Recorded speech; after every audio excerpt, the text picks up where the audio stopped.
Join me to paint a beautiful pear in watercolor. This monochrome painting is great for beginners to learn the basics of watercolor. I originally planned to use Payne's Gray, but it was completely used up. So, as an alternative, I'm mixing a small amount of black with Prussian blue to create bluish gray. I paint the background with a light value of the mix present on my palette. After painting the background, I tilt the board to let the extra pigment gather near the masking tape, which is then wiped off with a cloth.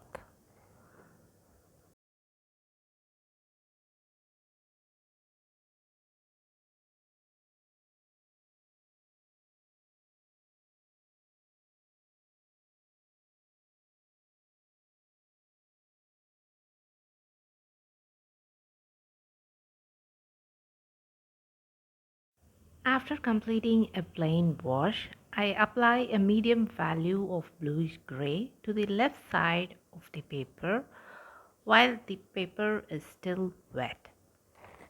Once again, I tilted the board to let any excess pigment collect near the masking tape, which is then wiped off with a cloth.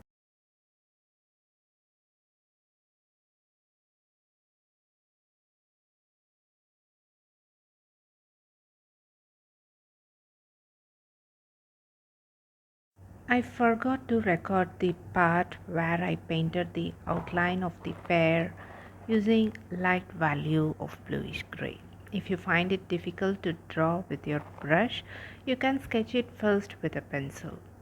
However, I suggest painting it directly with your brush as the pear structure is quite simple. As I move towards the right side of the pear, you will notice that the color becomes lighter because the intensity of the paint decreases as it is used up.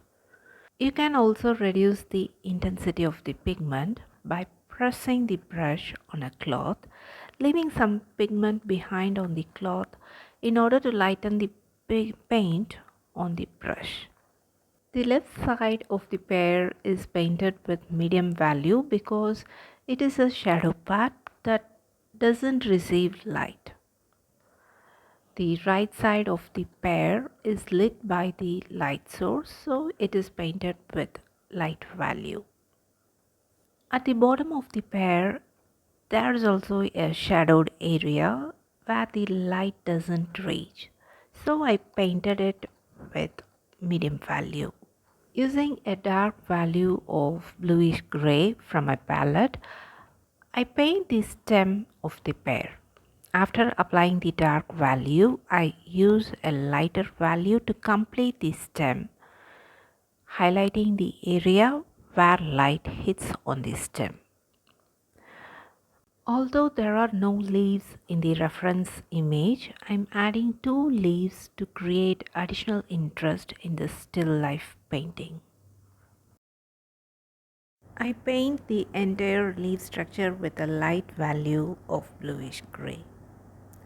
After that, I apply a dark value to the edges and medium value to the center of the leaf.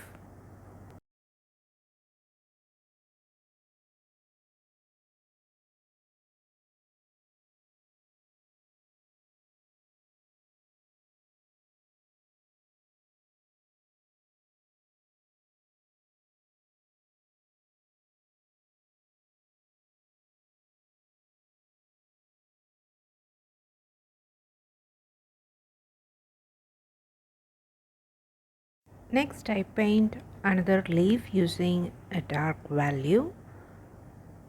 After painting that leaf, I lift some paint from the edges to show where the light falls on the leaf.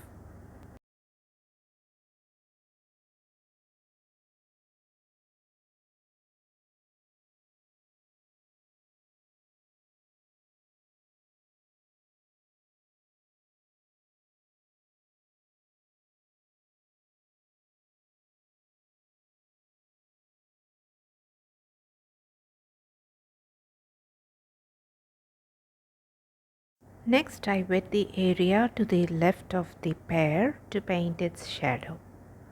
Using a dark value of bluish gray, I begin to paint under the pear.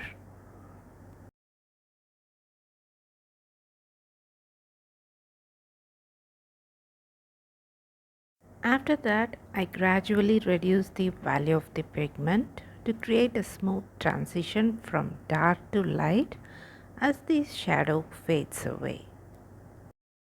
I reduce the value of the pigment by slightly dipping the brush in water, releasing some pigment, and if I felt there is some excess water on my brush, I just dab it on a cloth. In this way, I create a smooth transition from dark to light for the shadows.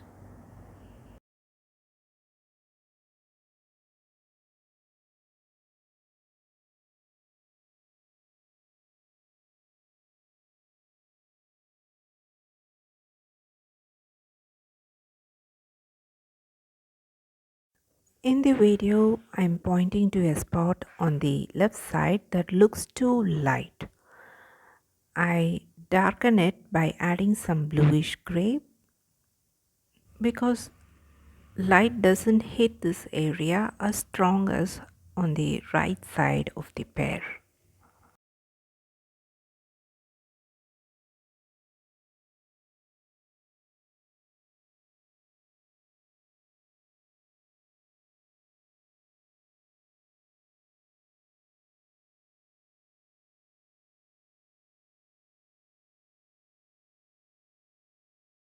We have reached the end of this video. I hope you found it useful.